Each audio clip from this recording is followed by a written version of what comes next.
साठ विलारी जे हृदय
साठविला हरी साठविला हरी साठविला हरी साठविला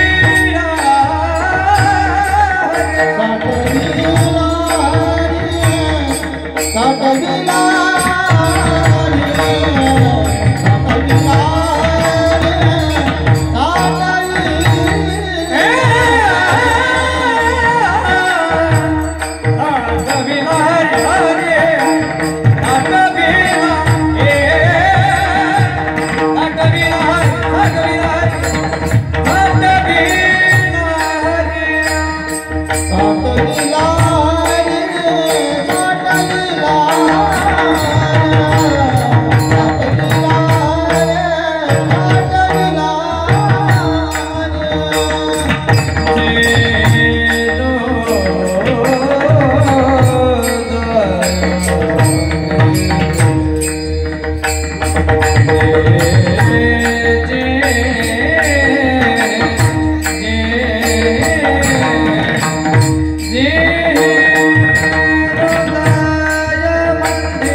साठविला हरी जे हृदय मंदिरी त्याची सरली एरधार झाला सफल व्यापार हरी आला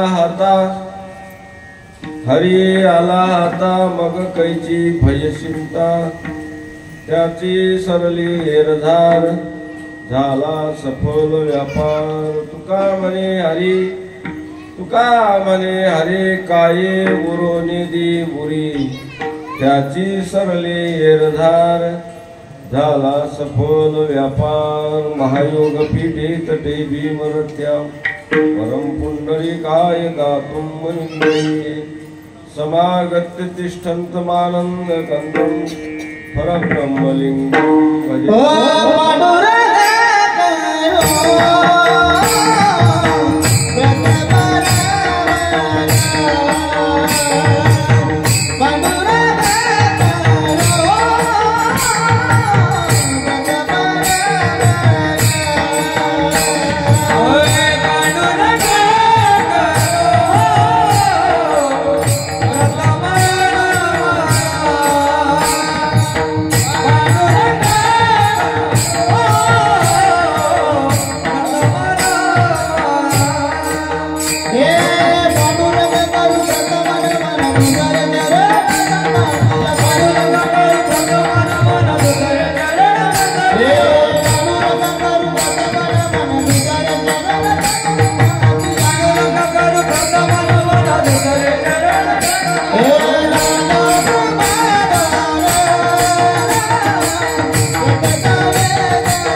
बोला पुंडलिक वरदान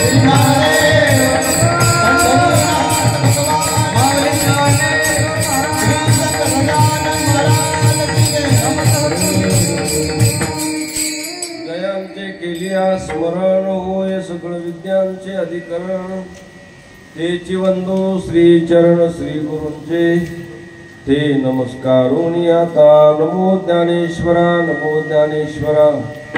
निवृत्ती उदारा सोपान देवा मुक्ता पायी नमो त्रिभुवन पावनी आद्यत्रय जननी देवाची मनोजवं मारुततुल्य वेगं जितेन्द्रियं बुद्धिमतां वरिष्ठं वातात्मजं वानरयूथ मुख्यं श्रीरामदूतं शरणं प्रपद्ये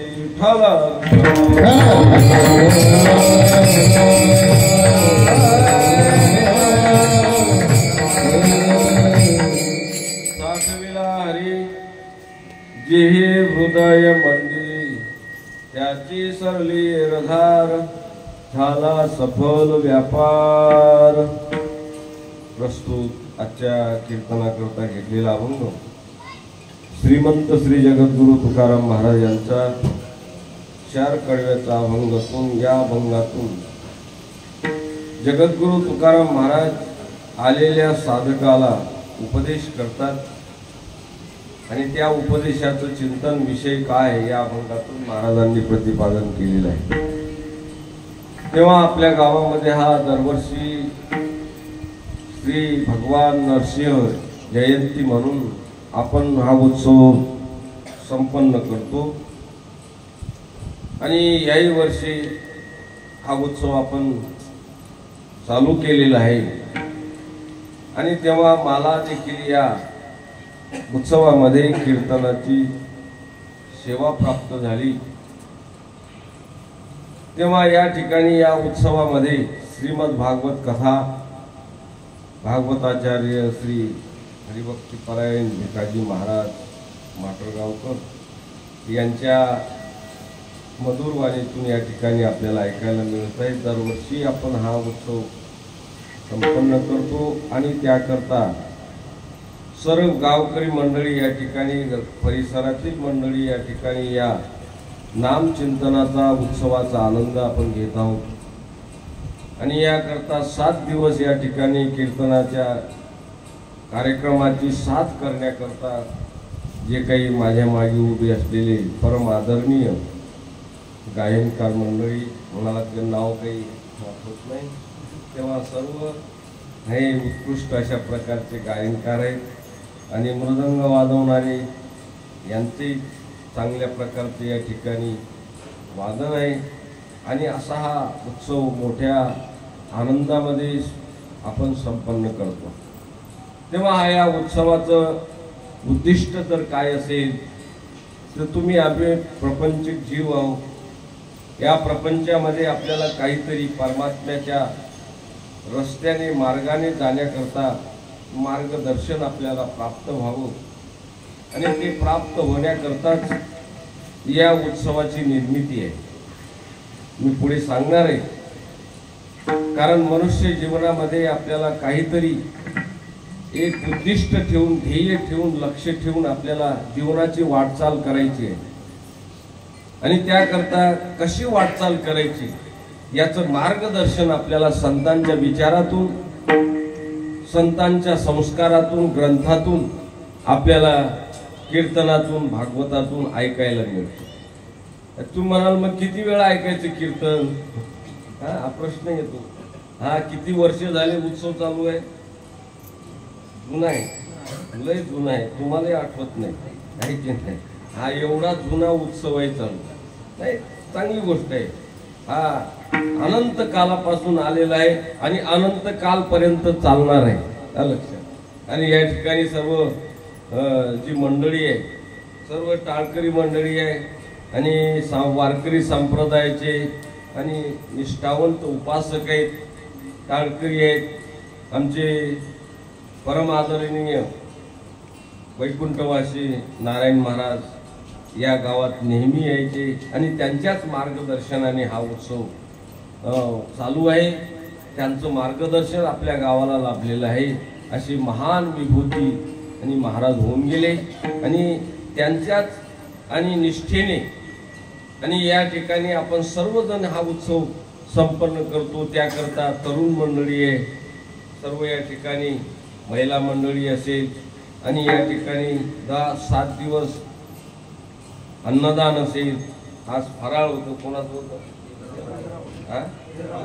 केशवराव पाटील यांचं आज फराळ होतं आणि अन्नदान या निमित्ताने आपल्या प्रापंचिक जीवनामध्ये ही संधी आहे। आपल्याला संतांनी पुण्य निर्माण करण्याकरता असे काही संधी उपलब्ध करून दिली। मला अन्नदान करायचं जे उत्सव आहे आपल्या गावात, करा अन्नदान। भागवत ऐकणारे, कीर्तन ऐकणारे, हरिपाठ करणारे अशी जी मंडळी आहे यांना जर अन्नदान केलं तर त्याच्यापासून आपल्याला फार मोठे पुण्य लाभते। अन्नदान योग्य ठिकाणी झालं पाहिजे, योग्य ठिकाणी अन्नदान झालं पाहिजे। ते तर एक शीत वेचित अन्न,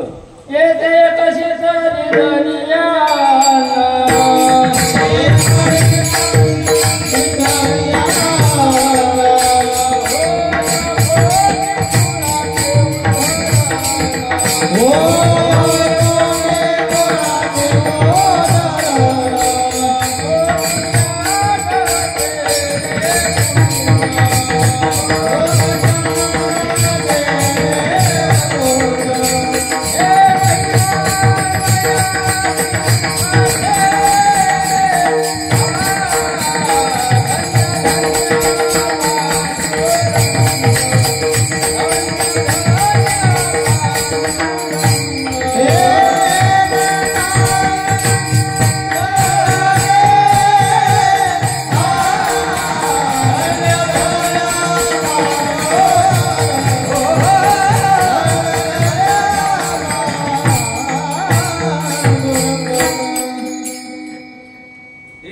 शीत गेचित अन्न.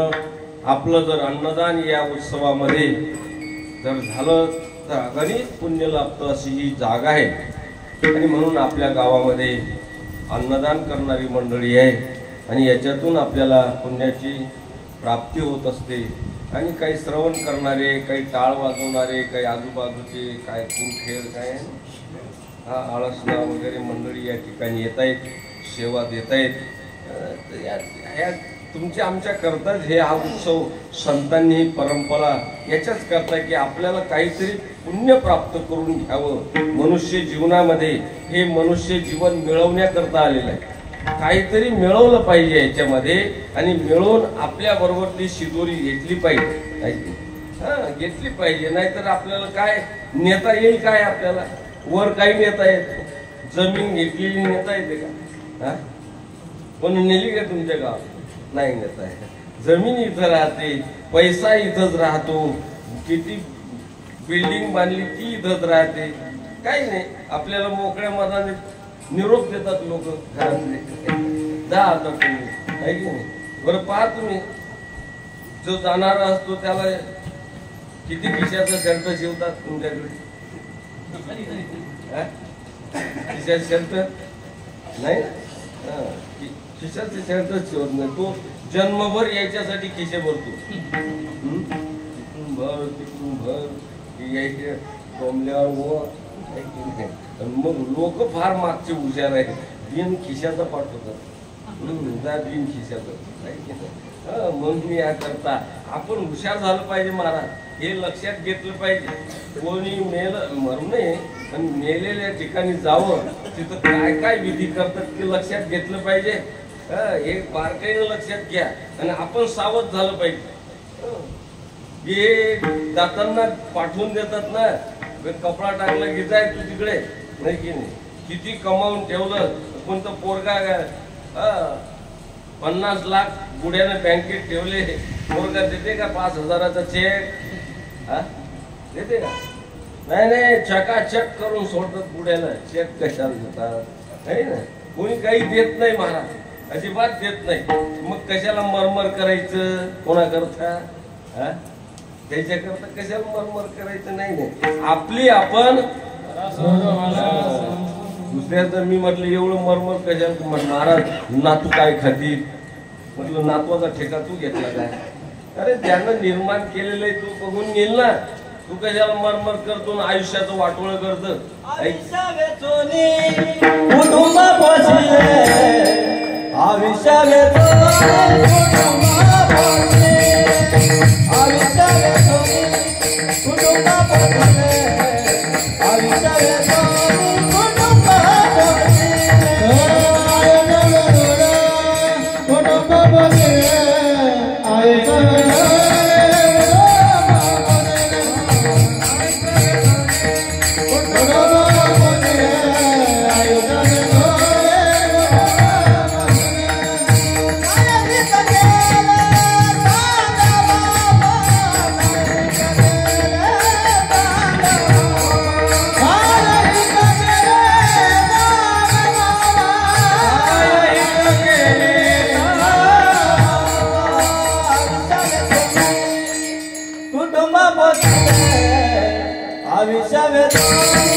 तुकाराम महाराज सांगतात, एवढं करा की आपलं कल्याण पहा. उत्तरेत आत्मनात्मानं नात्मानमस्मौ साधयेत, आत्मैव ह्यात्मनो बंधुर आत्मैव रिपुरात्मना. आपलं पहा, बाकीच्या दुसऱ्याचं पाहू नका. की आपण ज्याच्याकरता जन्माला आलो त्याचं पहा. आणि म्हणून याकरता या ठिकाणी जे यायचंय ते एवढ्याच करता यायचंय की आपल्या जीवनाचं जे रहस्य आहे, जीवनाचं जे साध्य आहे ही इथं कळून घेतलं पाहिजे. आणि म्हणून याकरता या ठिकाणी मार्गदर्शन 7 दिवस होते. किती दिवस सप्ताह चालला तरी तो सप्ताह आपल्या उपयोगाचा आहे. तुम्ही म्हणाल जास्तीत जास्त किती ऐकायचं आहे, किती नाही, मरोस्तोर ऐकलं तरी पूर्ण होत नाही. लक्षात घ्या, परमार्थ मरेलो केला तरी पूर्ण होत नाही. तुम्ही म्हणाल असं कसं, इतका नाही. त्याचं कारण आहे आपल्या अनेक जन्माचा संसार झालेला आहे आपल्या. किती जन्म घेतलं तुम्ही विचार केला का? किती जन्म तुम्ही घेतले आणि त्याच्यात काय करत आले का? भजन करत आले का? किती जन्म झाला फेरा, गणित नाही जातारा. एवढं मोठं जन्मचे जन्म घेतले, कुत्र्याचे, मांजराचे, डुकराचे जन्म घेत आलो. त्याच्यात काय भजन केलं की वारी केली? संसारच करत आलो. आणि एवढं संसाराची आग भडकलेली आहे महाराज. आणि ते तुमच्या 2-4 भागवतानं 2-3 कीर्तनानं जमल का? ते जमल नाही. आग जेवढी भडकली तेवढं पाणी लागेल ना. 1000 पेंडीचा गुळ पेटला, किती पेटू नाही म्हणा पण कीर्तनापुरता पेटला. गावाच्या बाहेर 1000 पेंडीचा गुळ पेटला. आणि गुळ पेटल्यानंतर गावातले लोक धावपळ करायला लागले. बाटल्या, हांडे सर्व घेऊन पळायला लागले. मग ती धावपळ एका ब्राह्मणबाने पाहिली. सकाळी सकाळी ते फुलपात्र, त्याच्यात पाणी, ते पळी घेऊन चालले होते ब्राह्मणबा पूजेला. हे पाहिजे लोकांची धावपळ. अरे काय गडबड आहे? ब्राह्मणबा विचारतात. गडबड काय? लोक म्हणून महाराज 1000 पेंडीचा गुळ पेटलेला आहे, ते विजवायचा साठी आम्ही धावपळ करतोय म्हणा. मग असं ऐकल्या ब्राह्मणबाने टर्निंग घेतली, कुणीकडे गुळ विजवायला गेले. गुळाच्या जो हातात काय होतं? फुलपात्र, त्याच्यात पाणी, एक पडी. गुळ विजून राहिलं ब्राह्मण. किती दिवसानं विजेल तो? विजेल काय तो? आग केवढी आहे, पाणी किती चाललं? त्याला हसू नका, आपलं तेच चाललंय. एक कीर्तन, एक भागवत, आग किती भडकलेली आहे. तुमचं ह्या भागवत आणि कीर्तन कुठं जाईल पताही लागणार नाही.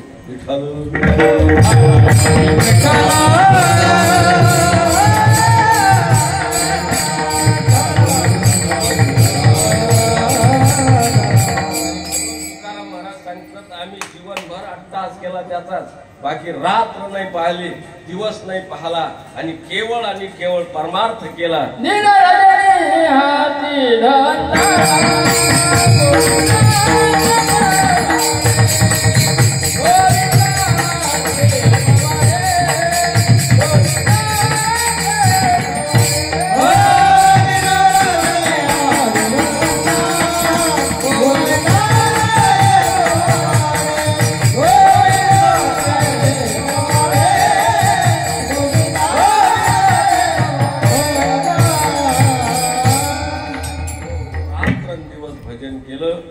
आणि कशासाठी?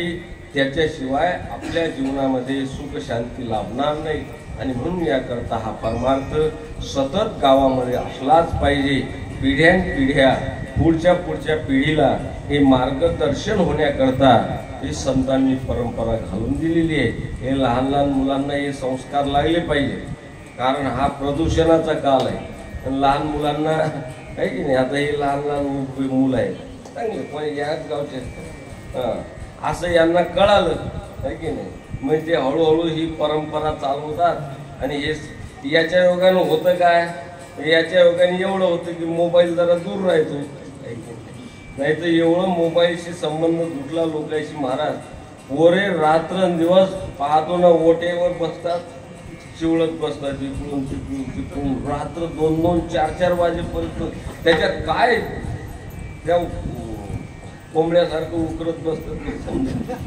मला तर काही दिसून नाही राहिलं त्याच्यात काय उकरत. ती वाईट सवय आहे महाराज. तरुणाला ती लागली सवय महाराज. काय करता इलाज नाही. त्याच्याकरता असे मुलं तयार झाले तर त्याच्यापासून थोडे दूर राहतील, व्यसनापासून दूर राहतील आहे की नाही. निर्व्यसनी झाली पाहिजे. आणि सांगू का, आता ते मुलं कीर्तनकार प्रवचनकार होतील काय हे मी नाही सांगू शकत. कोण मोठे अधिकारी होतील का हे मी नाही सांगू शकत. फक्त एक सांगू शकतो, हे पुढे चांगले माणसं होतील. विठ्ठल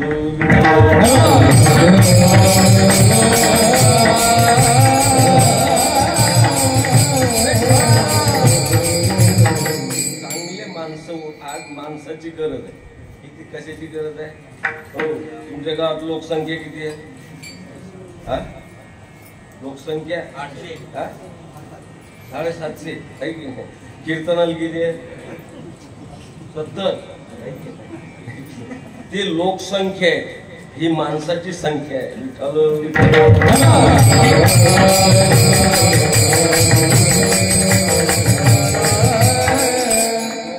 माणसात फरक आहे महाराज. आपल्याला माणसाची गरज आहे, माणसाची.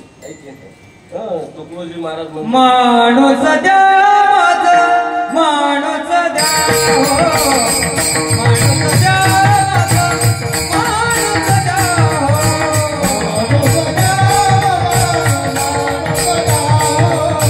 माणूस द्या,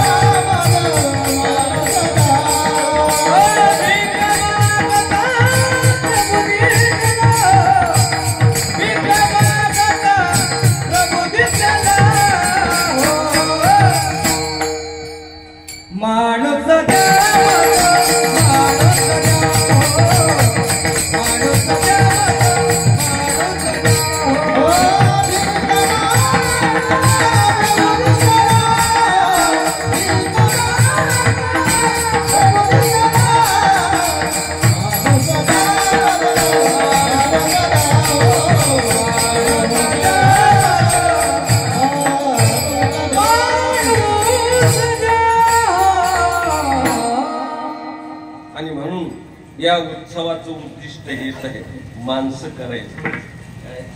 माणसं माणसं आम्ही कोण आहोत? आकाराचे माणसं आहोत, लक्षात. विचाराचे आचाराचे नाही. आकाराचे माणसाला किंमत नाही. माणूस की मानवता कशाला म्हणतात? विचारामध्ये आहे, संस्कारामध्ये आहे, आचारामध्ये आहे. महाराज तुमचा आकार काय करता? तो आकाराला काही किंमत नाही परमार्थामध्ये. लक्षात घ्या.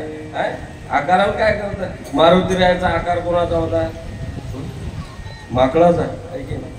आकार माकडाचा, पण आचार साधूचा. त्याच्यामुळे ते दास्यत्व भक्तीचे आचार्य ठरले महाराज.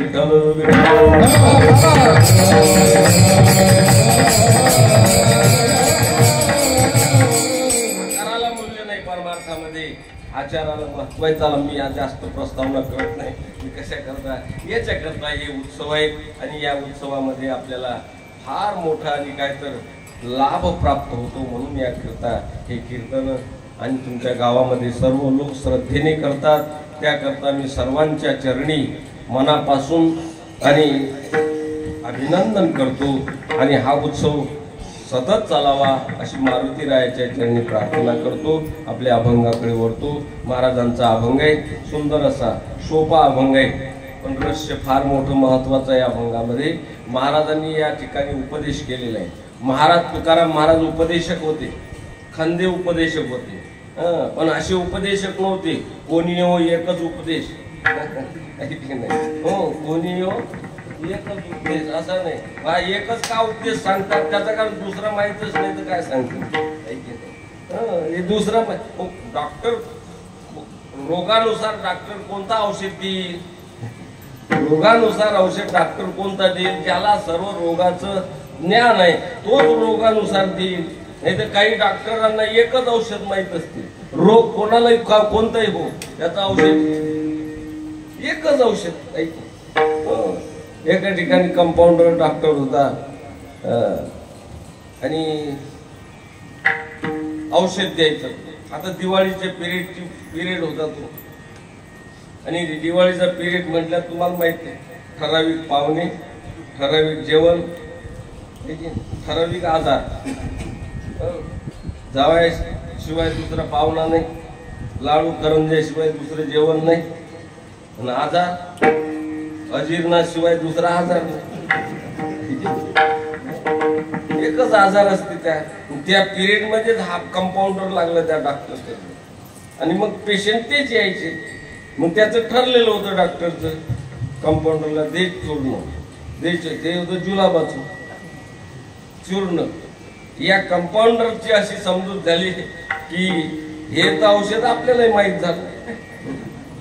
डॉक्टरला 20,000 रुपये पगार, मला 2,000. बरं डॉक्टर नुसतं सांगतो मी देतो तो सांगतो नुसता आणि पगार एवढा घेतो. त्याची व्यावहारिक वृत्ती जागी झाली. त्याने विचार केला नाही कोण बसिन्याच्या हाताखाली, आपण स्वतंत्र दवाखाना करायचा. दिवाळीच्या पेशंट मध्ये त्यांनी गेलं, डॉक्टरला सांगितलं बस मी आता राजीनामा देतो. ठीक आहे डॉक्टर म्हणे. तिथून राजीनामा दिला ते आणि तिथले 2 डबे चूर्णाचे घेतले.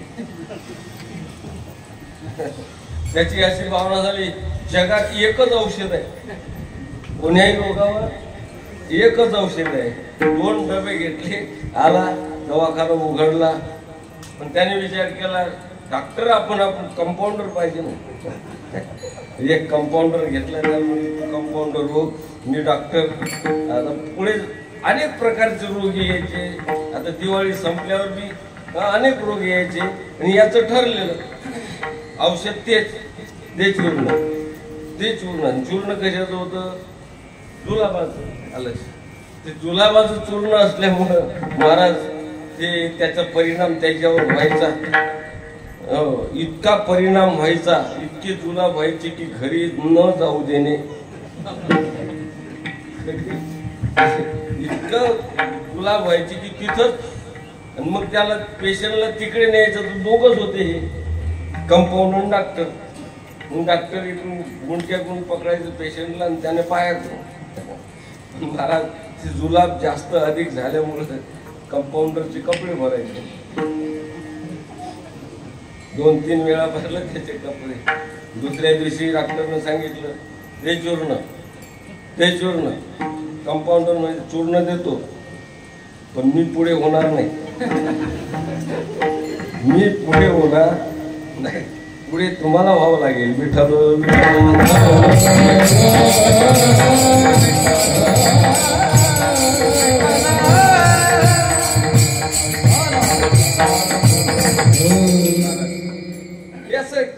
एखादच आणि यात उपदेश करणं.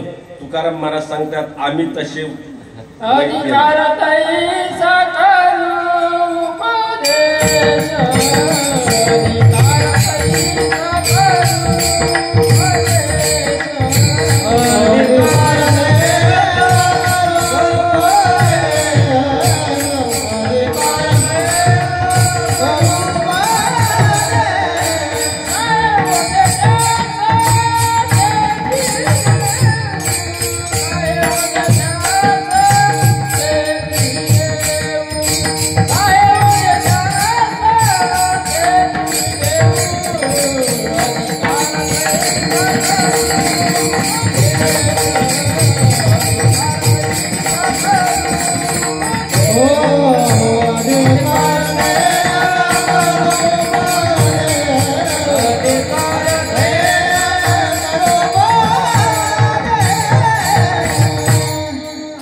आम्हाला जसं पेशंट येईल त्याप्रमाणे आम्ही औषध देऊ. जगामध्ये 4 प्रकारचे लोक आहेत रोगी.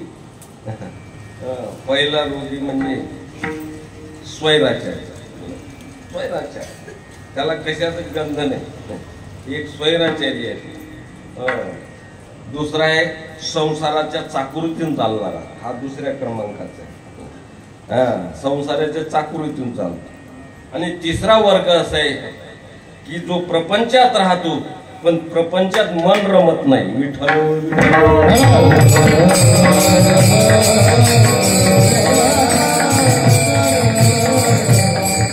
प्रपंचात राहतो पण प्रपंच त्याला आवडत, राहावं लागतं त्याला, पण प्रपंच मात्र आवडत नाही. लक्षात घ्या. याच्यातून कधी बाहेर पडेल याच्याकरता तो प्रयत्न करतो. आणि अशी लई थोडे लोक आहेत, असे लोक थोडे आहेत महाराज की या प्रपंचातून बाहेर पडावं असं कितीक लोकांना वाटतं. कितीक लोक वाटतच नाही. उलट कसा वाढील तो वाढावे संतान. मी व्हावे, रंगून रंगून गेली त्याच्यामध्ये प्रपंचामध्ये. ती प्रपंच म्हणजे जीवन ते ठरवतात. बस प्रपंच म्हणजेच काय, बस इथं आले की तेच. त्याच्याशिवाय दुसरं काही आपलं जीवन आहे किंवा जगत आहे हे कोणालाच माहित नाही. घरदार बायका मुलं ह्याचे त्याच्या हे व्यवस्थित असलं की बस म्हणतो गंगेत घोडे नाले, असं म्हणतात तो. पण हे लोक फार कमी आहे की याच्यात नतेषु रमते बुधा. शहाणे माणसं याच्यात रममान होत नाही. त्याला हे दुःखकारक वाटतं, याच्यातून बाहेर पडावंसं वाटतं, त्याच्याकरता तो सारखा प्रयत्न करतो. असे लोक हजारो हजारो मधून एखादा. विठ्ठल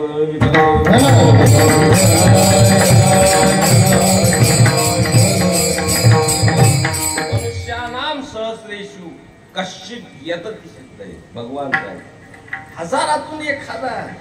हो मला सांगणार आहे, हे आपल्या गावामध्ये एकादशी धरणारे किती लोक आहेत? बरेचसे आहेत, पण किती काय? थोडे लोक आहेत महाराज, थोडे लोक आहेत, पण बरेचसे म्हणतात. ठीक आहे, बरेचसे असतील. काही काहीला घरात खिचडी होते, खिचडी शिजते तेव्हा समजते आज एकादशी आहे. घरातून एखादा एकादशी धरतो महाराज. घरात प्रत्येक घरातून एखादा एकादशी धरतो, बाकीचं घर मुक्त असतं. मुक्त एखादा एकादशी धरतो महाराज. मी एका घरी थांबलो, श्रीमंत माणूस होता, मुक्कामी होतो. आणि सकाळी उठल्यानंतर आता लोकांचं ठरलेलं आहे, उठून लगेच त्याने आपलं सांगायला सुरुवात केली. महाराज हे इथून आपली शेती आहे ना, लोक रोड लोक कोणीच नाही मध्ये, हे आपलीच. म्हटलं बरं, ही गाडी आपलीच आहे, 4 व्हीलर. ट्रॅक्टर हे आपलंच उभं आहे, बैल डोळ्या हे आपल्याच आहे. म्हटलं वा वा, फार भाग्यवान माणूस आहे. कारण जगात कोणाला काही असते, कोठे काही एक आहे, एक नाही. परंतु या माणसाला सर्व काही आहे, तर खरोखर भाग्यवान आहे. त्याचं वर्णन करायला काही हरकत नाही आहे. असं वर्णन करणार तितक्यात त्यानं दुसरा अध्याय सुरू केला. अथ द्वितीयोध्याय, हा दुसरा अध्याय. महाराज तुम्हाला एवढं दिसतं ना, हे सर्व एवढं दिसतं ना, ते माझ्यापासून. कोणापासून? माझ्या वडिलाच्या वेळेस काय, बुड्याच्या वेळेस काही नव्हतं, बुड्यानं काही ठेवलं नव्हतं. हे सर्व आपल्यापासून, हे घर आपल्यापासून, ढोरं आपल्यापासून, हे आपल्यापासून. म्हटलं ग्रहस्था हे तुझ्यापासून आहे, पण तू वडिलापासून आहे एवढं तरी समज. तू त्याच्यापासून आहे एवढं तरी समजलं खूप झालं. कारण त्यानं जर तुला जन्म दिला नसतात, हा टोलारा कधी उभा केला असता तू? त्यानं जन्म दिला म्हणून तुझा झाला ना हे. बरं म्हटलं ठीक आहे. मी म्हटलं बरं आहे, पण म्हटलं एक सांगतो, आज एकादशी आहे, एकादशी धरत असतो का? म्हणे महाराज एकादशी काय? एकादशी म्हणजे काय? म्हटलं दशमीच्या दुसऱ्या दिवशी येते ती. तो म्हणे दशमी म्हणजे काय? हे चाललं प्रतिपदेपर्यंत नेलं त्यानं. एकादशी उपवास आहे बाबा, एकादशी धरली पाहिजे. तो म्हणे महाराज या भानगडीत आम्ही काही पडत. बरं म्हटलं हे बैल आहेत, एवढे बैल, या बैलातला कोणता बैल एकादशी धरतो? तो म्हणे काय बोलता महाराज, बैल कुठे एकादशी धरत असतो का? कोण समजलं नाही का? विठ्ठल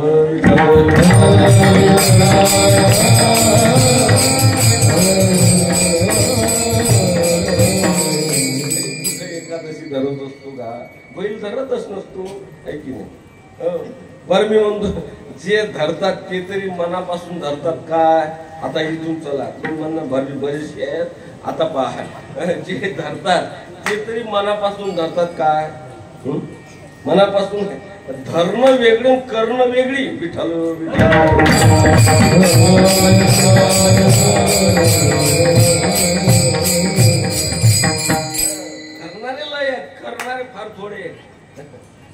त्यानं जर म्हटलं का आज गुलाबजामुनची पंगत आहे, कसं काय करता काय महाराज, एकादशी आली ना, म्हणजे याचा अर्थ काय, म्हणजे काय ती बळजबरीने याच्या घरात आली काय एकादशी, करता काय महाराज ती एकादशी ना, म्हणजे याचा अर्थ काय, खावं वाटत नाही असं नाही, खावं वाटतं पण खाता येत नाही, याला धरणं म्हणतात. विठ्ठल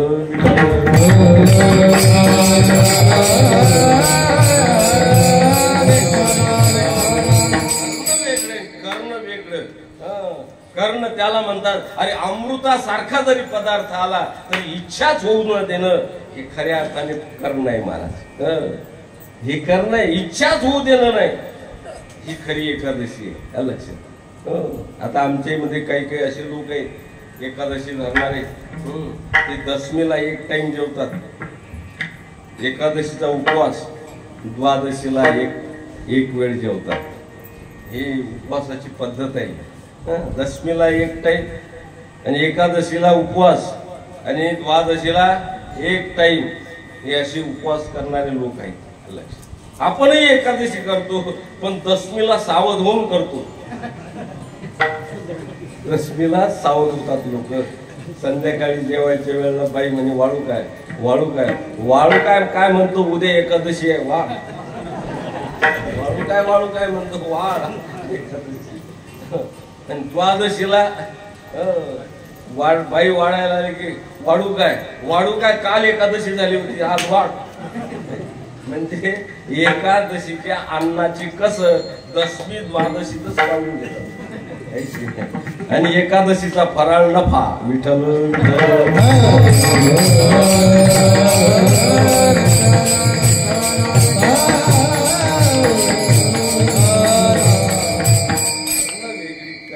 तसं महाराज परमार्थ करणं वेगळं आणि परमार्थात फिरणं वेगळं. लक्षात घ्या, परमार्थात फिरणारे लय लोक आहेत, पण खऱ्या अर्थाने परमार्थ करणारे किती लोक आहेत. हो, बाजारामध्ये फिरणारे कमी लोक असतात. बाजार करणारे वेगळे, बाजारात फिरणारे फिरणारे. मी एकाला विचारलं का बाजारात आले का, म्हणजे मग केला काय बाजार, म्हणजे करायचंच नव्हतं.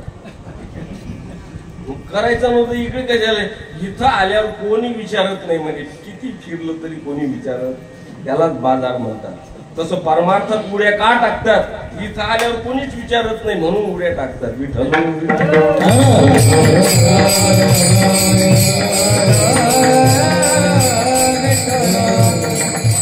कोणी विचारत नाही तुमचं भलं काय चांगलं काय, किती करताय काय करताय, किती काहीच नाही, चाललेलं आहे आपलं उड्या टाकणं परमार्थात. कोणी विचारतच नाही मोकाटपणाने. नाही महाराज, परमार्थ म्हणजे हिशोब आहे, हिशोब. लक्षात, प्रत्येक दिवशीचा हिशोब ठेवला पाहिजे. आजपर्यंत काय केलं, आज पुढे काय करायचंय, हिशोब पाहिजे तो. बिना हिशोबाचा परमार्थ नाही. शाळेमध्ये देखील गेल्यानंतर पोराने विचार केला पाहिजे, 4 वर्षाच्या अगोदर कितव्या वर्गात होतो, आता कितव्यात आहे, आणि पुढे मजल केवढी गाठायची आहे, हे त्यांनी हिशोबात ठेवलं पाहिजे. उगा मी एका पोराला विचारलं, म्हणून पोरा नाव काय तुझं, नाव सांगितलं त्यानं, कितवीत आहे म्हणजे 4थीत. पण मग मागच्या वर्षी 3रीत असतील, नाही म्हणजे 4थीतच. त्याच्या अगोदर 4थीतच, म्हणजे ही 4थी किती दिवस, पंचवार्षिक योजना. पंचवार्षिक म्हटलं 5 वर्ष 4थीतच. आमच्या वडिलांना सांगितलं शिक्षणाचा पाया पक्का करायचा. महाराज तसंच आहे महाराज, परमार्थ करताना जन्मभर परमार्थ करतात पण कवडीची अक्कल येत नाही. विठ्ठल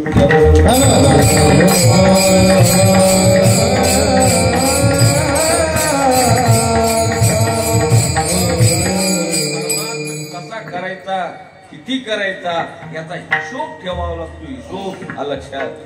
माझ्या जीवनामध्ये असे टप्पे गाठायचे की मला याच जन्मामध्ये माझा उद्धार झाला पाहिजे, याच जन्मात माझे जन्म मरण संपलं पाहिजे. याने तयारीने काय केलं पाहिजे, परमार्थ. मुक्काम घेत चालणं याला परमार्थ म्हणत नाहीये. आणि म्हणून याकरता ज्याच्या जीवनामध्ये हे जन्म मरणाचं दुःख गेलं पाहिजे आणि त्याच्याकरता जो प्रयत्न करतोय तो खरा साधक आहे. त्याला साधक म्हणतात, जिज्ञासू म्हणतात. आणि तो महाराजांकडे आला आणि महाराजांना सांगू लागला, महाराज माझ्या जीवनामध्ये मला प्रपंच नकोय, दुःख सहन होत नाहीये, याच्यातून मला बाहेर पडायचंय, तेव्हा मला काहीतरी मार्ग सांगा. तेव्हा तुकाराम महाराज सांगतात, बाबा तुला एकच मार्ग सांगतो, या प्रपंचातून बाहेर पडायचं काय? म्हणजे बाहेर पडायचंय, मला दुःख मुक्त व्हायचंय.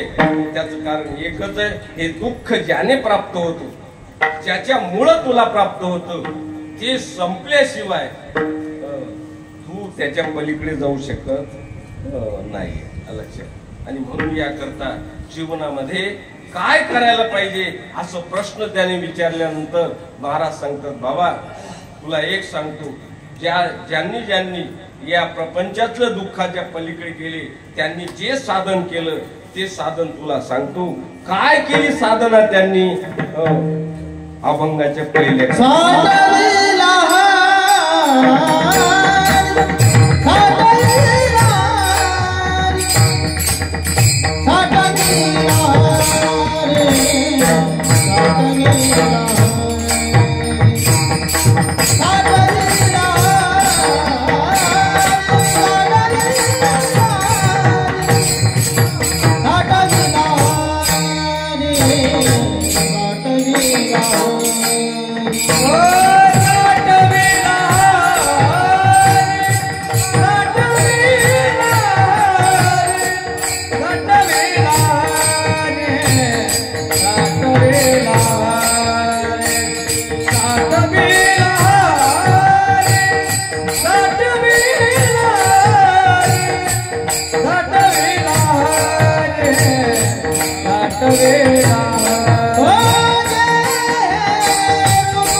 साधकाला आणि उपाय सांगतात की बाबा तुला जर या जन्म मरणाच्या पलीकडे जायचं असेल, कारण जन्म मरणाचं दुःख आणि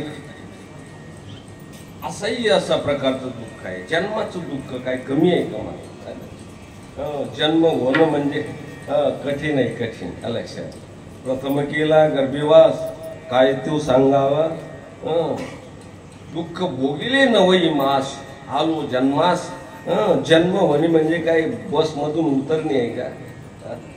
हो, अलीकडे बस मध्ये उतरणं म्हणजे दुसरा जन्मच आहे. विठ्ठल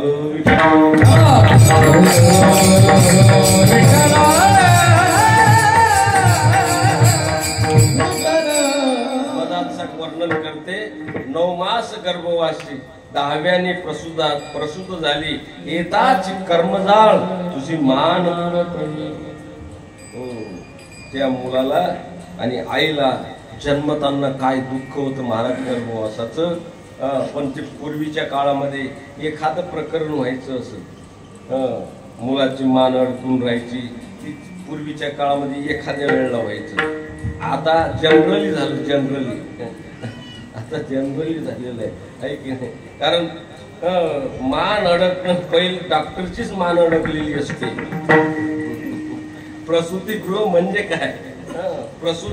व्यवस्थित प्रसूत होणे का प्रसूती व्यवस्थित प्रसूत न होणे हे ठरायचं आहे यातून, आहे की नाही? एवढं दुःख त्या जन्माचं दुःख आहे. त्याचप्रमाणे मरणाचं देखील भयंकर दुःख आहे. एरवी आयुष्याची सूत्र बिघडता, भूतांची उमटे खडाडता, काय नमर्त ही चित्ता युगांत लोहे. अरे मरणाऱ्या माणसाकडे पाहून न मरणाऱ्या माणसाला देखील मरणासारखे दुःख होतं. एवढं मरणाचं दुःख वाईट आहे महाराज, वाईट आहे. लक्षात नाथ महाराज सांगतात, एका केसाच्या ठिकाणी 100 विंचू चावल्याची वेदना होते. किती? एका केसाच्या ठिकाणी. अंगावर किती केस आहेत आपल्या? किती आहेत? संख्या माहिती आहे काय? हो, 3.5 कोटी. किती आहे? घरी जाऊन मोजा. 3.5 कोटी केस आहेत. आणि एका केसाच्या ठिकाणी किती 100 विंचू चावल्याच्या वेदना होतात. मरणाराला किती वेदना होत असतील याचा विचार करा. मरणाचं महाराज, अरे 5ही महाभूत खवळतात मरायच्या वेळेला. इतके खवळतात. कशा प्रकारचे? महापालिकेची निवडणुकीचा निकाल लागला की सर्व पक्ष जसे खवळून उठतात, तसे हे पंचमहाभूत खवळून उठतात, खवळून. आणि असं अनंत प्रकारची त्याची वेदना त्याला सहन होत नाही महाराज. आणि ते चांगल्या माणसाने जर पाहिलं तर त्याला देखील मरणाच्या वेदना होतात. आणि असं मरणाचं दुःख, जन्माचं दुःख हे त्याला सहन होत नाही. आणि म्हणून तो म्हणतो, या दुःखातून मला एक वेळ वेगळे.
कारण त्याला दुःख सहन होत नाही. आणि कोणाला सांगू काय?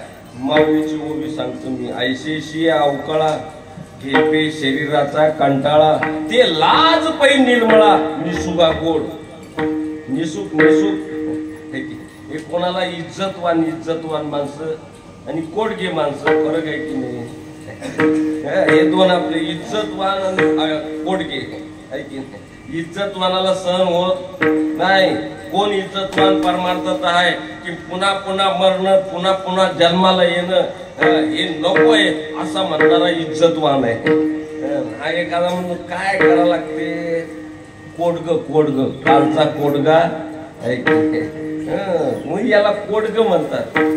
पुन्हा पुन्हा जन्माला येणं, पुन्हा पुन्हा मरणं, पुनरपी जननम पुनरपी मरणम. अरे त्याला काहीच वाटत नाही. संसार म्हणजे काय? काहीच वाटत नाही त्याला. दुःख सहन करण्याची काय कोडग्याची वृत्ती आहे. विठ्ठल विठ्ठल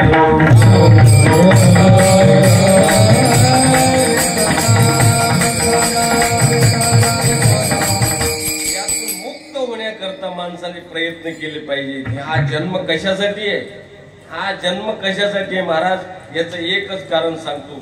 ह्या मागे पाठीमागे लागलेला जो जन्म मरणाचा हा जो ससेमिरा आहे तो निघला पाहिजे, तो नष्ट झाला पाहिजे. याच्यासाठी माणसाचं जीवन आहे लक्षात. आणि त्याच्याकरता साठविला हरी. ज्याने हरी अंतःकरणात साठवला त्याची एरझार संपते. चला हे दोन कामं होतात, एरझार संपणं आणि व्यापार सफल होणं. ह्या दोन गोष्टी कशात होतात, ज्याने हृदयामध्ये परमात्मा साठवलेला आहे, ज्याने हरीला धरलेलं आहे, ज्याने हरीला अंतःकरणामध्ये ठेवलेलं आहे, त्याच्या दोन गोष्टी होतात.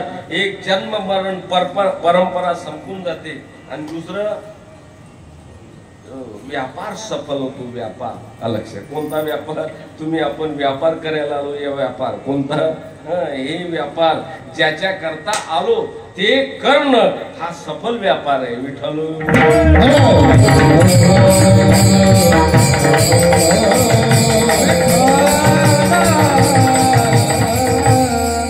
बाकीच्या व्यवहाराचं मला सांगायचं नाही. आता शेतकरी शेतीचा व्यापार करतात, हे सफल होतेच मात्र असं. पण शेतकऱ्यांनी दुसरा मार्ग काढला, आत्महत्या.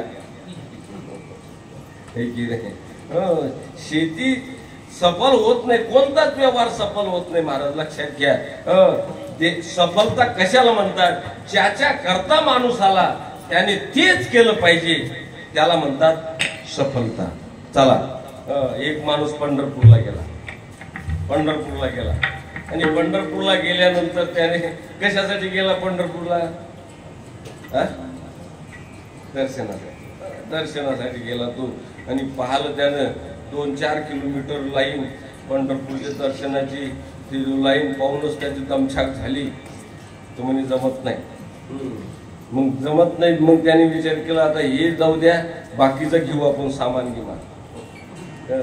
नातवा करता खेळणे गिळणे.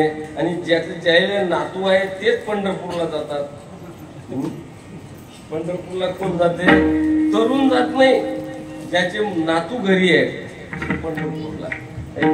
काय एखाद्याला विचारला चला पंढरपूरला, म्हणजे म्हातारा झाला काय, म्हणजे म्हाताराचं पंढरपूरचा काय संबंध आहे हे अजून समजलं.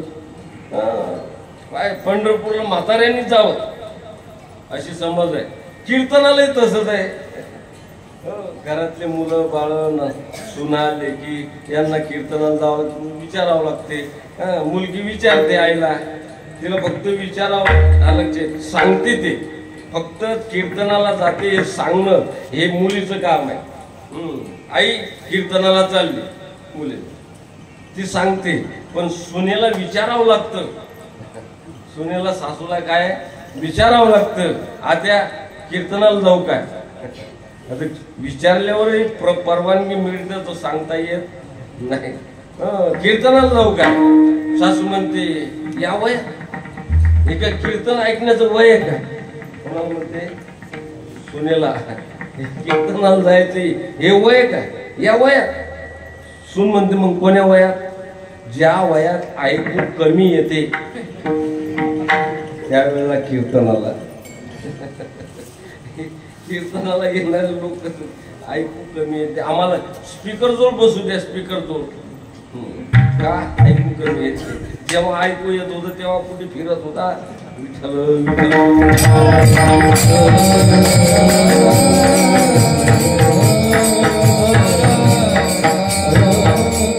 विचार केला आता काय करा, मग नातवाला खेळणे घोंगड्या बांगड्या काय घेतलं त्याला आणि घेऊन घरी आले. घरी आल्यानंतर त्याने सांगितलं घेतलं सामान आणलं लोकांनी, भेटगाठी घेतल्या. लोक म्हणत काव काय झाली का पंढरपूर वाट सफल. तो म्हणे काही म्हणा म्हणे, दर्शन मात्र झालं नाही. बाकी सर्व सामान आणलं, आठवणीनं आणलं, पण दर्शन तेवढं झालं. एक लक्षात घ्या, दर्शन झालं नाही, सामान सर्व जरी आणलं तरी त्याची वारी सफल झाली वारी सफल. मी वारी पुरतच नाही बोलत, हे सर्व आयुष्याचं सांगतो मी. लक्षात, आयुष्याचं. देवाचं दर्शन झालं नाही, बाकीचं लय केलं, मकान बांधले, शेती घेतली, अमुक कर तमुक कर, बाकी सर्व झालं, आणि फक्त देव दर्शन झालं नाही. वारी जन्म काय झाला? निष्फळ. निष्फळ नाही करी गेला जन्म.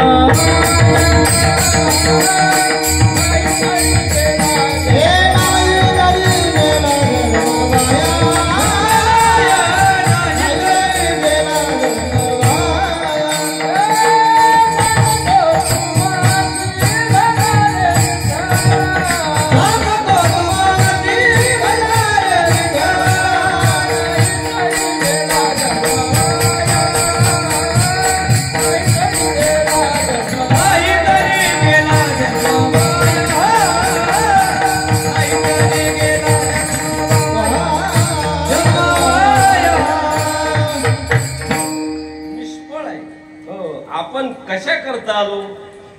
एक लक्षात घ्या, लोकांचा भाव नाही की आपण प्रपंचासाठी आलो, अशी बात नाही. प्रपंच आपल्यासाठी आहे, आपण प्रपंचासाठी नाही. लक्षात घ्या, प्रपंच देवाने निर्माण केलेलं आहे. तुमच्या आमच्यासाठी ही व्यवस्था देवाने केलेली आहे. तुम्ही या, घर दार बायका मुलं गुरं ढोरं काय असतील ते, ही काय व्यवस्था आहे, व्यवस्था. पण तुम्ही आपण त्या व्यवस्थेसाठी नाही आलो, आपलं दुसरं काम. जसं आता तुम्ही लग्नाला गेले, लग्नाला जायचंय, लग्नाचं मुख्य काय? लग्नाला जायचं म्हणजे तुम्ही तिथं जाऊन काय करता? लग्न लावणे हे मुख्य काय आहे? काम आहे की नाही? काम आहे तिथं. पण तिथं गेल्यावर, लग्न लावल्यावर जेवण असतेच की नाही? असतेच की नाही? मग तुम्ही म्हणता काय? कोणी विचारलं कुठं चाललंय? जेवायला चाललो असं म्हणतो का तुम्ही? लग्नाला चाललो. लग्न हे मुख्य काम आहे. तिथं जेवण पान सुपारी ते तर व्यवस्था आहेच, ते व्यवस्था आहेच ते. तुम्ही मुख्य काम तुमचं लग्न लावायचं आहे, तुमची व्यवस्था तिथं आहेच जेवणाची. मग शेवटचं होऊ देऊ नका, मंगल असता गोळी मारा ना. व्यवस्था आहे ते. तसं महाराज, प्रपंच हे देवाने केलेली व्यवस्था आहे, त्याच्यासाठी नाही आलो आपण. आपण कशासाठी आलो? आपलं काम वेगळं आहे. आपण प्रपंचासाठी नाही, प्रपंच आपल्यासाठी, आपण प्रपंचासाठी नाही. बोला आता, टोपी कशासाठी? टोपी कशासाठी? डोक्यात घालायसाठी. बरोबर, टोपी डोक्यासाठी, डोक्यात घालायसाठी. टोपी कशासाठी? टोपीत घालायसाठी.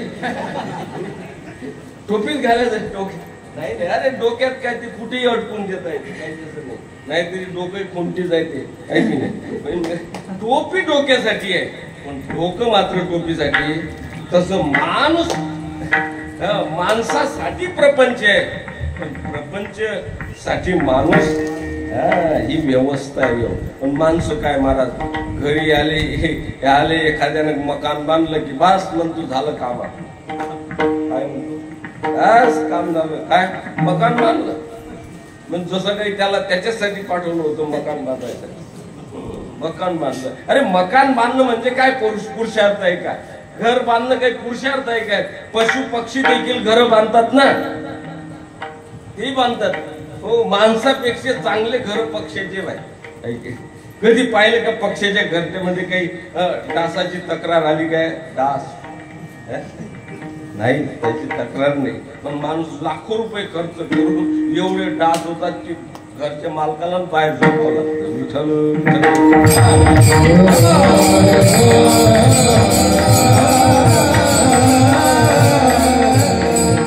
घर बांधणं हा पुरुषार्थ नाही. आपण घरासाठी नाही आलो, घर आपल्यासाठी आहे. काय काही मोठे अभिमानाने सांगतात महाराज 5 पोरं आहेत आपल्याला. काय 5 पोरं आहे म्हटलं, शेवटची व्यवस्था लावून टाकली ती. तुझा उपयोग करून टाकला तुला. आता फक्त योग लवकर आण तुझा. विठ्ठल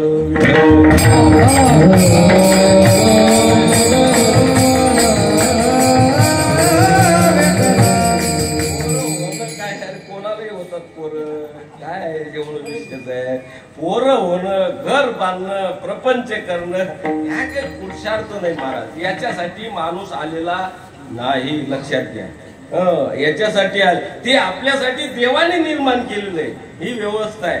घर दिलं, दार दिलं, मुलं बाळ दिले, ही देवानं केलेली आपली व्यवस्था आहे. व्यवस्था मग माणसाने प्रपंचासाठी जीवन बर्बाद करू नये. आणि म्हणून याकरता जीवनाची सफलता त्याच मध्ये आहे की ज्या दिवशी आपल्याला खऱ्या अर्थाने आणि प्रपंच नकोसा वाटेल आणि परमार्थ गोड लागेल, त्या दिवस आपलं जीवन धन्य आहे. विठ्ठल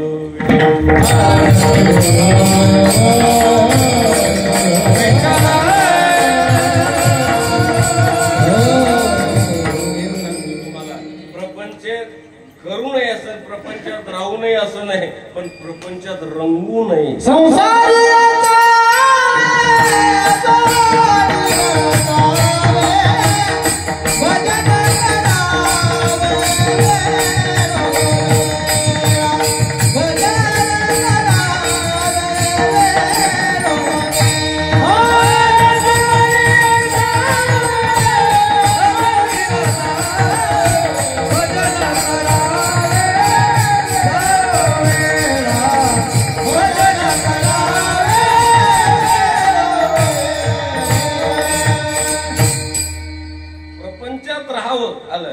असोनी संसारी प्रारब्ध आहे तिथं राहावंच लागतं. जिथं दैव आहे ना त्याच्यात राहण्याचं ते राहावंच लागतं आणि राहिलं पाहिजे, लक्षात घ्या. पण त्याच्यात रमण नाही, गुंतवणूक करू नये. रंगून जातात, किती रंगून जातात लोक महाराज. पंढरपूरला गेला, दशमीला जातो, लोक जातात काय ग्रुपनं 10-15 काय असेल ते जातात. तुमच्या गावाला जातात, आषाढीच्या वेळेला जातात आपल्या इकडचे 10-12 लोक गावातले जातात. तिथे गेले, दशमीला गेले, तिथे खोली करतात. खोली केलं तिथं मुक्काम करतात. हा बहादर असा होता, खोली तुम्हीच करा म्हणे, थैली घेऊन जा आपली. आपलं पहिलं काम दर्शन काय म्हणे, आपलं काम दर्शन. गेले बिचारे बाकीचे जी थैली घेऊन गेले तिकडे आणि खोली गेली केली. हा रांगेतच लागला, दर्शनाच्या रांगेत लागला. दिवसभर रांगेत आणि रात्रभर रांगेत. सकाळी 7 वाजता दर्शन झालं त्याचं विठोबाचं. काय झालं, दर्शन झालं. जसं दर्शन झालं तसं पळतच खोलीवर आला. लोक बसलेले होते. गाव का दर्शन झालं म्हणे, पण पिशवी दाखवा, पिशवी थैली दाखवा, आपली थैली. म्हणजे काय झालं, आता काय राहिलं इथं, दर्शन झालं, आता काय राहिलं इथं. तू जिथं झाला तिथं काय आहे. अरे तिथं एकादशीला घरी, तिथं रंगत नाही, तो घरी येते, मग नातवाला मांडीवर घेते, गुलू गुलू गुलू गुलू गप्पा करते. ते नातवात रंग करते. काही तर म्हातारे असे आहे, त्या नातवासारखंच बोलतात.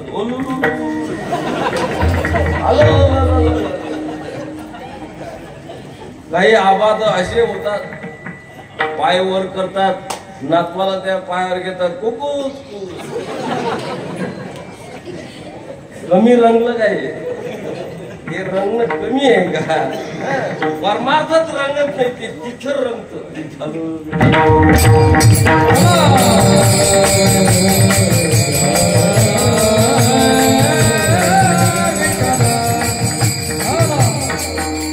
प्रपंच करा ना, प्रपंच म्हणजे राहा ना, प्रपंच रंगू नका ते. आणि हा साधक महाराज रंगत नाही, उलट त्याला नकोसा वाटतो प्रपंच. कडू वाटतो. कडू कसा कडू वाटतो. तुकाराम महाराज सांगतात, तुकाराम महाराज म्हणतात, तुका म्हणे कडू वाटतो प्रपंच, रोकडे रोमांच कंठदार.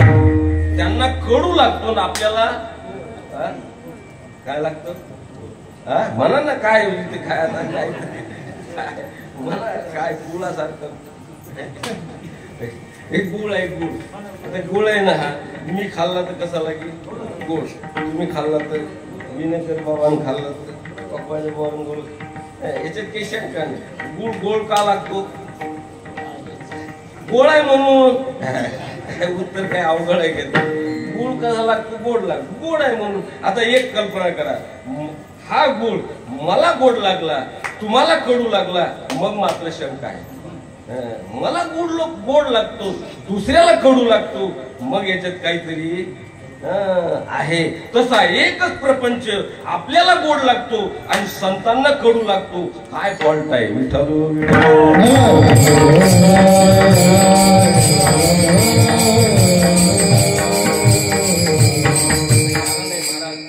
प्रपंचाची नजर आहे त्यांना. कोणाला? साधू संतांना नजर आहे. संतांच्या संगतीमध्ये त्यांना या प्रपंचाचं स्वरूप कळलेलं आहे. कळलं, आपल्याला कळलं नाही. आपण जरी करत असलो ना प्रपंच, आपल्याला काहीच कळ. म्हणून माणसाला पहिले कळावं मग मिळावं. कोणती वस्तू पहिले कळावी आणि मग मिळावी. आपल्याला मिळाली पण कळाली नाही. संतांना कळलं. आज तुमच्या गावातला एक माणूस गेला शेगावला, छातीत दुखतंय आणि लगेच डॉक्टरने सांगितलं काय होतंय? डॉक्टरने सांगितलं छातीत दुखते, जाय एक्सरे काढू ना. तो गेला, एक्सरे काढला, लगेच रिपोर्ट भेटला. ताबडतोब भेटला, तिथंच फोटो पाहत बसलो. चांगला आहे म्हणजे फोटो सुंदर आहे. हा सुंदर फोटो आहे. काय घरी ठेवून गेला त्याने, डॉक्टरकडे गेला. डॉक्टर म्हणे काय एक्सरे काढला म्हणे, इकडे नाही आणला. पाहिलं म्हणे डॉक्टर साहेब मी, काहीच नाही त्याचे, व्यवस्थित आहे, व्यवस्थित आहे म्हणे, काय त्याच्यात फॉल्ट वगैरे काही नाही म्हणे. आता त्याच्या मूर्खपणाची किती वाली डॉक्टरला. डॉक्टर म्हणे इकडे घेऊन येतो. आणलं. मग डॉक्टरने बॉक्समध्ये लावला, लाईट लावला आणि ताबडतोब सांगितलं हे उजव्या बाजूची परगडी आहे, तिला सूज आलेली आहे, लवकर ऑपरेशन कर नाही तर मरशील. आता मला एकच सांगायचंय, डॉक्टरला किती डोळे आहेत? 2. पेशंटला 2.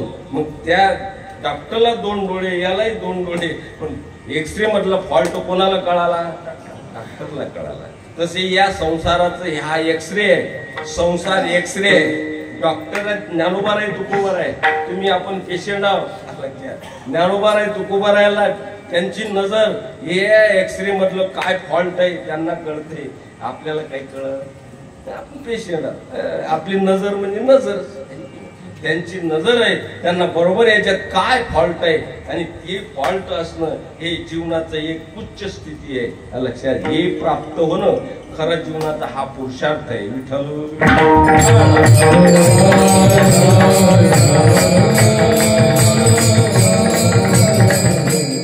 भागवत कीर्तन हे ऐकायचे कशासाठी? देव भेटायसाठी नाही, अजिबात नाही.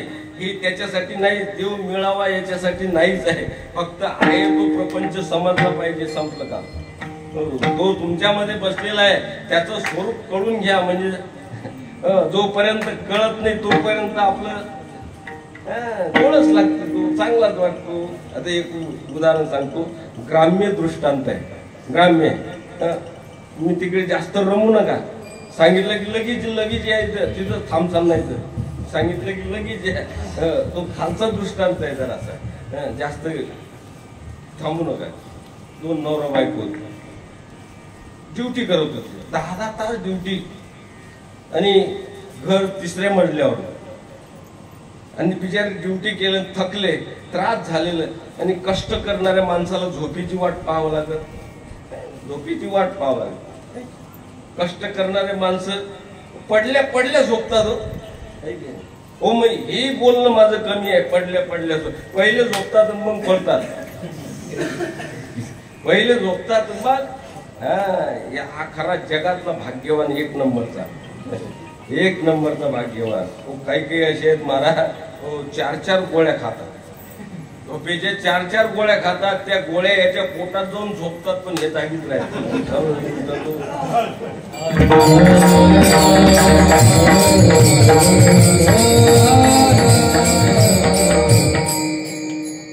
दोघे कष्टाळू होते, त्रासून जायचे, झोप चटकन लागायची. परत थंडीच्या पिरियड होतात, इतकी थंडी महाराज, -5 डिग्री, इतकी थंडी की दातावर दात आपटत होती, एवढी थंडी. हो, काही म्हाताऱ्याने ते बसवलेले दात डब्यात ठेवले, ते डब्यात वाजत होते.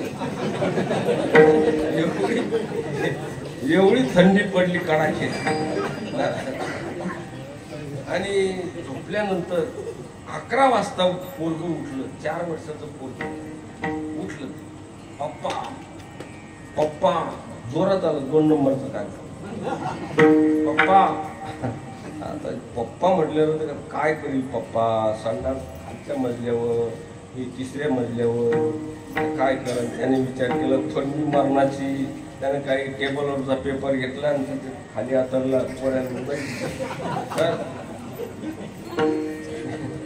पोराने केला कार्यक्रम केला, त्याला धुवून धावून दिलं झोपून. याने ते काय केलं, पुन्हा एक पेपर घेतला, त्याची चांगला पुळा बांधला, दोऱ्याने पुळा बांधला. एक कॅरी बॅग पाहिजे, कॅरी बॅग मध्ये तो पुळा घालून दिला, मेणबत्तीवर पॅकिंग केला आणि खिडकीतून असा दूर फेकून दिला. मागून रोड होता ते फेकून दिला. तो नेमका जाऊन पडला लाईटाच्या खाली. म्युन्सिपाल्टीचा पांढरा पाक लाईट होता तसा पडला. तो पांढरा कॅरी बॅग लाईट पांढरा चमका. एकदम 12:30चे शो सुटला होता. 12:30 शो सुटला. 4 जण आले गप्पा करत. काय सिनेमा म्हणजे सिनेमा होता, काय फायटिंग, काय गाणं, अरे बापरे, पैसा वसूल सिनेमा. असे गप्पा करत करत चालले. आणि त्याच्यात एकाच्या नजरेला पडतो पुळा दिसला. जसा पुळा दिसला तसं ते एक निघालं, जोरात पळत गेलं, पुळा घेतला. मागची 3 जण म्हणत, अरे माझ्या काय आहे सांग. नाही बाबा, हे नशिबानं मिळत असते, कोणाच्या तकदीरात काही नसते. तर माझ्या नशिबात होतं ते मला मिळालं. तुम्ही काही त्याचा विचार करू नका. ते म्हणत, अरे तुझ्या नशिबानं तर पाहू तर दे ना. तो म्हणे काही पाहू बी नका, काहीच नका, तुम्ही या बाबतीत विचारच करू नका, माझं तकदीर आहे ते. आता काय करावं, यायची उत्सुकता वाढली. काय तिथं मध्ये बघ, आता आमची महायुती झाली. इथं 1 वाजला, इथं कोणीच नाही जागी. 3 जण ठोकून काढू आम्ही तुला. विचार कर तू. हो, त्यालाही विचार केला, एक 3 आहे, आपण एकटं जाऊ, हे काही करायला पुरत नाही. तो म्हणे हे बाहेर देतो, पण पहा लगेच द्या वापस. खायला बरोबर वापस द्या म्हणे. अरे म्हणे अहो देतो, नुसतं पाहू दे. आता ती बॅग, ते कॅरी बॅग घेतली अशी. आता ती एवढी बॅग मजबूत होती महाराज, ते हातानं तुमचेच ना ते. मग ते तोडली अशी, पुडा काढला त्याच्यातला आणि त्याचा त्या दोऱ्याचा एक येळा आणि तो पुळा ढिल्ला होत गेला. आणि शेवटचा येळा राहिला. म्हणजे अरे माझ्या माल डाऊन दिसते जरा, डाऊन दिसते जरा. आणि शेवटचा येळा काढला आणि पाहिलं वॉक माझ्या हा घे पुळा घेईन, घेणार नाही. का घेणार नाही? पहिले बगलीत मारला होता. का बगलीत मारला? त्यातलं आतलं काही माहिती, आतलं माहिती नव्हतं, फक्त वरची पॅकिंग पाहिली होती त्याने. बगलीत मारला. आतलं मटेरियल समजलं. डिस्कवर आता घेत नाही. तसं महाराज आपण हे कव्हर पाहतो प्रपंचाचं, म्हणून उड्या मारतो त्याच्या. ज्यांनी आतमध्ये दृष्टी गेलेली आहे, याचं स्वरूप कळालेलं आहे, ते मात्र याच्याकडे ढुंकून पाहत नाही. वमनते मनी बैसलेसे विटले हे प्रपंचापासून वमनते मनी बैसलेसे. आणि म्हणून तुकाराम महाराज सांगतात, या दुःखातून मुक्त होण्याकरता एकच उपाय आहे. साठविला हरी जिही हृदय मंदिरी. ज्यांनी हृदयामध्ये परमात्म्याला साठवलं आणि तो परमात्मा काय करतो, अभंगाने त्यांची सरळी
त्यांची सरली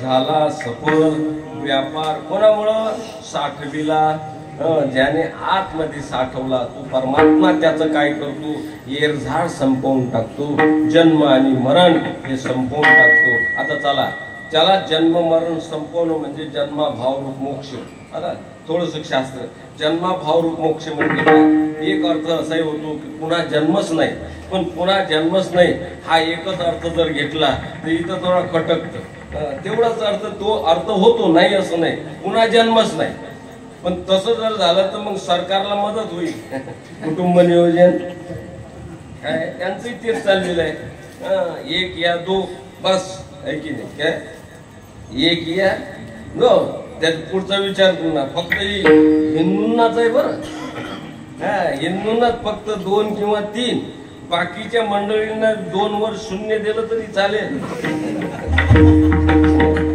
बाकीच्या मोकाट ऐक ही हिंदूलाच आहे 2 किंवा 3 लक्षात घ्या एक एवढंच अर्थ घ्यायचा नाही ते जाऊ द्या बाजूला आता एवढाच अर्थ घ्यायचा नाही संत महात्मे सांगतात जन्म नको म्हणजे पुन्हा जन्मालाच यायचं नाही एवढाच अर्थ घेऊ नये कारण तुकाराम महाराज सांगतात येईन मी जन्म तुझी जन सेवा साधा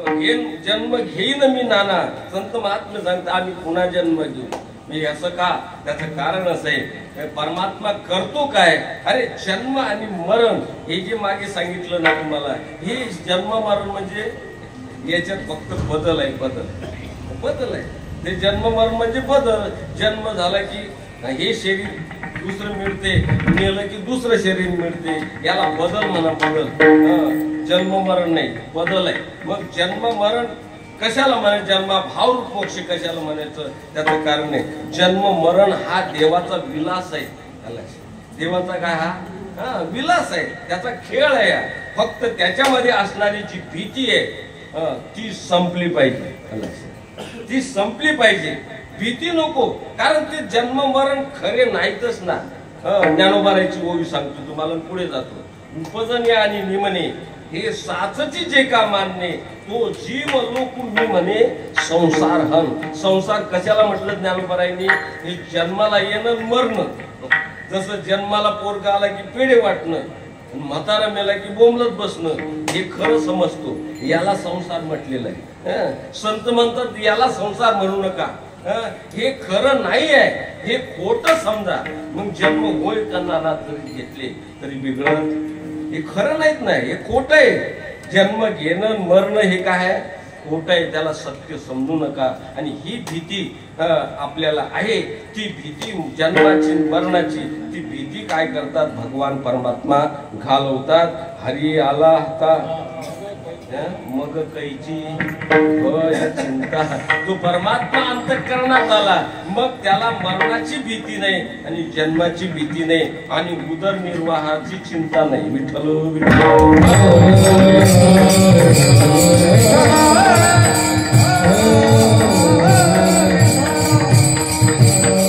याच्यापासून माणसाला मुक्ती मिळते, दुःख नाहीस होत. आता चला मी जास्त विचार करत नाही, आपली वेळ संपलेली आहे. मला 10 मिनिटात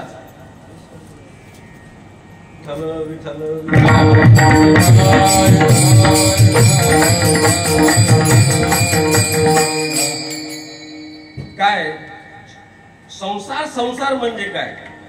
भीती आणि चिंता या दोनालाच काय म्हटलेलं आहे? संसार. दुसरं काही नाही. हे दोन. आपल्याला भीती आहे आणि चिंताही आहे. भीती कशाची आहे? मरणाची भीती. नसलेलं जन्म मरण त्याची भीती आहे. आणि भगवान आपलं उदरनिर्वाह करत असताना माणसं फुकटची चिंता करत बसतात. उद्या काय खायचंय, नित्य उठून या खावयाची चिंता. प्रत्येकाला चिंता, काय खायचं, किती खायचं, कसं खायचं, अमुक इतकी चिंता आहे महाराज. म्हणून तुकाराम महाराज सांगतात, भले तुझं होनी पक्षीराज. पक्षी चांगले, ते कोणती चिंता खाण्याची करत. पाहिलं तुम्ही त्याचे घरटे पाहिली की नाही? शेतकरी आपण त्याचे घरटे जंगल याच्यावर असत, झाडावर. तुम्ही जाऊन पहा त्या घरट्यामध्ये एक वेळ तरी किती काही असं मूठभर धान्य दिसेल का त्याच्यात? दिसते त्याच्यात? नाही दिसत ना. चिंता नाही त्यांना. अरे आज ज्याने खाऊ घातलं तू उद्या उपाशी ठेवणार. नाही तर माणसाच्या घरात बा किती पोते असतात. गाव म्हटलं एवढं काय सांगता महाराज, पुढचे दिवस कसे येतील, पुढे पाऊस कमी सांगितला म्हणतात.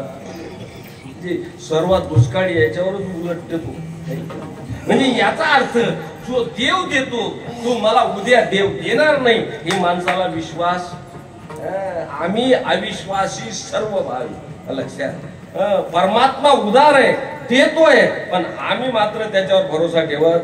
अरे आपल्यापेक्षा भले तुझं होनी पक्षीराज. तुकाराम तुझ्यापेक्षा पक्षी चांगले. त्यांचा देवावर विश्वास आहे की आम्ही उपाशी मरणार. तो देव देतोय आम्हाला, म्हणून त्या खोप्यात कधी तुम्हाला मूठभर दाणे दिसणार नाही दिसणार. कारण विश्वास आहे. आपला विश्वास नाही.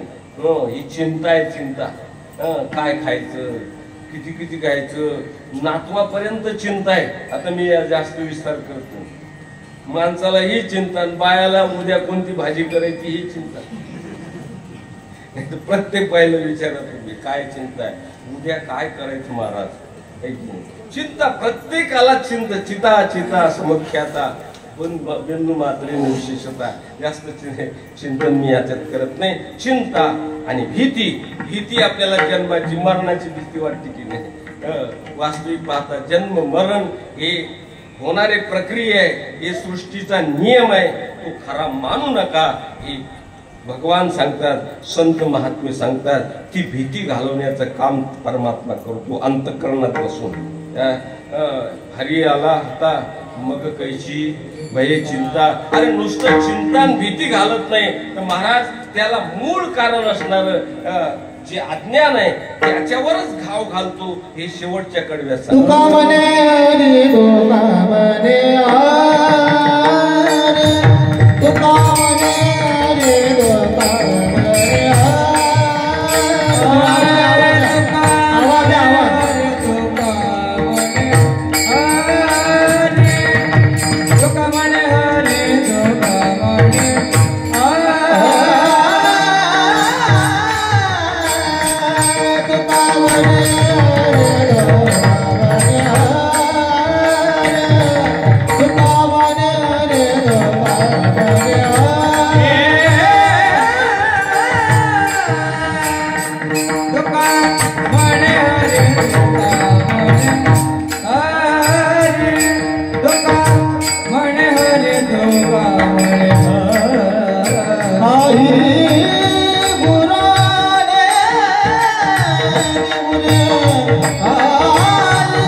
तुकाराम महाराज सांगतात, जो हरी परमात्मा ज्याच्या अंतःकरणामध्ये आलेला आहे तो काय करतो याची उरी म्हणजे याचा आत्यंतिक नाश ज्याला म्हणतात, मुळातूनच काय करतात तो नष्ट करून टाकतो परमात्मा. लक्षात दोन प्रकारचे नाश आहेत. एक वेदांत शास्त्रामध्ये लयरूप नाश म्हटलेले, एक आत्यंतिक नाश. हे वेदांताचे शब्द आहेत. ते लयरूप आणि आत्यंतिक आता तुम्हाला जास्त अवघड नाही सांगता. तळ हातावरचे केस, तळ हातावर केसाची काय आत्यंतिक निवृत्ती आहे. तळ हातावर केस उगवणारच नाही. आणि दाढीवरचे केस किती काढले तरी आहे की नाही. दाढीवरचे किती केस काढा ते दुसऱ्या दिवशी हजर काय महाराज ब्लेड पुढे चाललं की मागचे केस पाहतात किती वेळ गेलो. म्हणजे ते किती काढले तरी केस येणार. याला लयरूप निवृत्ती म्हणतात. लक्षात. तसं निवृत्ती करायची असेल तर दोन प्रकारची निवृत्ती आहे. तर आपण वरवरची निवृत्ती करतो त्याला लयरूप निवृत्ती. प्रपंचामध्ये आपण फक्त दुःखाची निवृत्ती कशी करतो, वरवर करतो. थोडस झालं की काही झालं की माणसाचं वाटतं गेलं दुःख. बोरला पाणी लागलं की गेलं दुःख. पोरगा झाला की गेलं दुःख. सोयाबीन जास्त झाली की गेलं दुःख. पुन्हा भाव पडले की आलं दुःख. गेलं बी ना आलं बी. एक जण आला पोरगा माणूस पेळा घ्या म्हटलं कशाचा पेळा म्हणजे पोरगा झाला. म्हटलं घाई नको करू, पेढे वाटायची घाई करू नको म्हणे. असं कसं बोलता म्हटलं पहिलेच पेढे वाटणारे आज पोराचे डोळे खाऊन राहिले, ते कसं निघते ते पाय मग पेढे वाट. झाल्या लोक पेढे वाटतात, झालं न करू ते चांगलं निघल्यावर मग पेढे वाटतात. आपण काय झालं की मानतो, संसारातलं आपलं तसंच आहे, वर मारतो ते दुःख जात नाही मारत. एका माणसाला दगड मारायची सवय कुत्र्याला मारायचं, गावातलं कुत्र ते कुत्र कुठलं गावातलं ते 2-4 घरचं बाहेर तुकडे खाऊन जगणारं कुत्र, त्याला दगड मारला ते कुत्र काय करते, दगड मारलं की ते दगडाच्याच मागे पडते. ते इतकंच नाही ते दगड तोंडात करते, कोण कुत्र सोडून देते. आणि योगायोगाने असा दगड मारणार त्याच्या पुढे आला बिबट्या, आला बिबट्या. आता सुटतात ना बिबटे, आला बिबट्या. याला वाटलं कुत्र्यासारखं याने धरला, मारला दगड. कोणाला? वाघाला मारलं दगड. तो वाघ होता महाराज, तो काय तर काय तुकड्यावर जगणारा होता का. तो दगड दिला सोडून, तो दगड दिला म्हणून हा दगड पकडला. म्हणजे याचा अर्थ त्यानं दगड कोणता आहे हे नाही पाहिलं, उठून दगडाला हे पाहिलं. तसं माणसाने संसारामध्ये कोणतं दुःख आहे हे पाहू नये, कोणा एवढं दुःख आहे हे पाहिलं पाहिजे. विठ्ठल विठ्ठल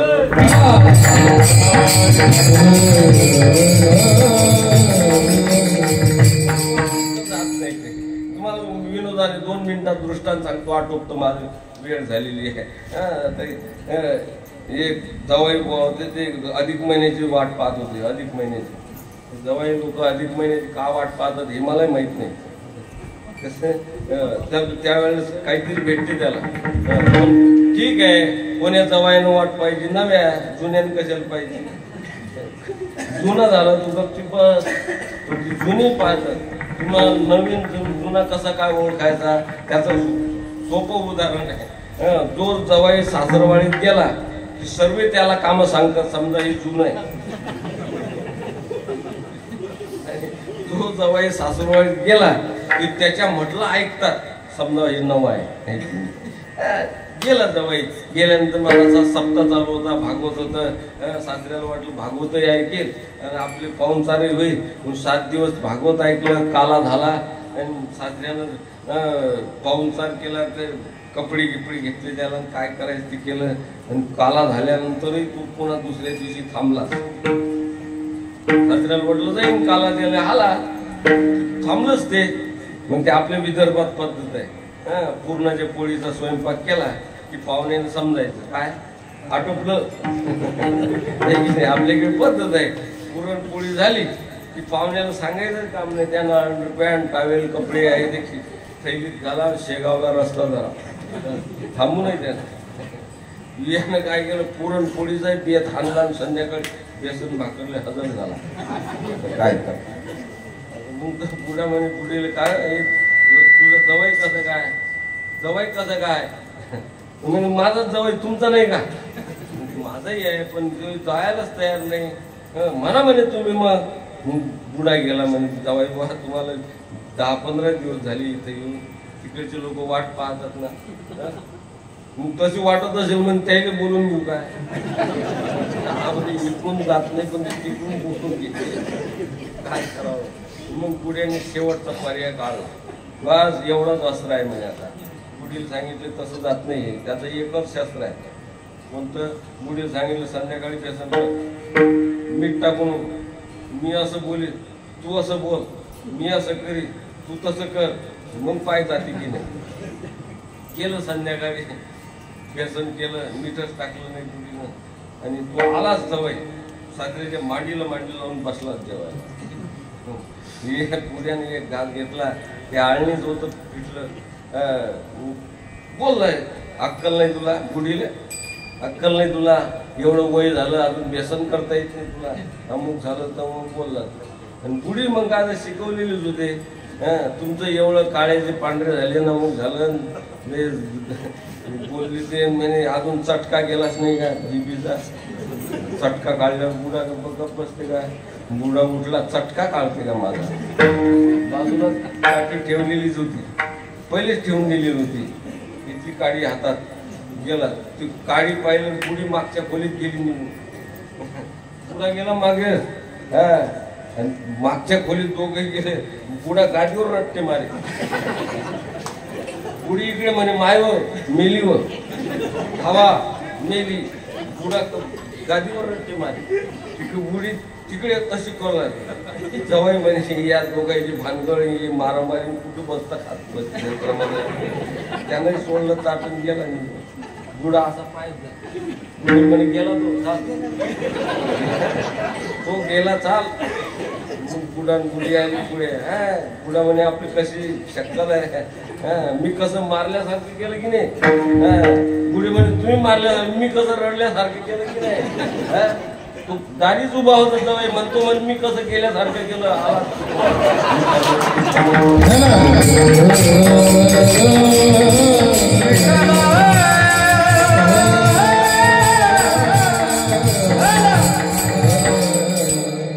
वरवरचं दुःख जाऊन उपयोगाचं नाही, मुळातून घाव घातला पाहिजे. आणि तू मुळातून घाव घालण्याकरता परमात्म्याची कृपा लागते. आणि परमात्मा काय करतो, तुका म्हणे हरी उरी, तुमच्या उरीत अजिबात ठेवणार. जन्म मरणाला कारण जो कर्म आहे, त्या कर्माचा मूळ कारण अज्ञान आहे. आणि त्या अज्ञानाचाच काय करतो, नायनाट करतो. आणि तुमचा त्यांची सरली झाला सफल. ज्ञानेश्वर